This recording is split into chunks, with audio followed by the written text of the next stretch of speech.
ये रहा है ना, गुड, शाबाश। बताओ ये क्या है? अंगूठा। अंगूठा। तुम्हारे अंगूठे में है, बताओ मेरे लिए ये। बताओ अंगूठे में है, कितने में है बताओ, ऊपर कर इसको बता, है ये रे ना, तीन रावण जी के ना, ये क्या है? अब कहाँ है ये, देखो ये है ना।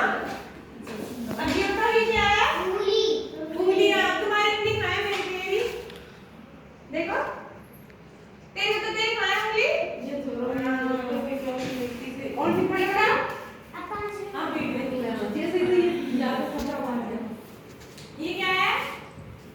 घुटना। अब बताओ तुम्हारे घुटने में है मेरे लिए ये रे, बताओ। ये रे है ना। ये तो ये क्या है? पैर। अब तुम्हारे पैर कहाँ है? देखो ये रे है ना। ये बताओ ये क्या है? पंजा। ये अपने पंजे के कौन से होता है? ये है ना। अब बताओ ये क्या है?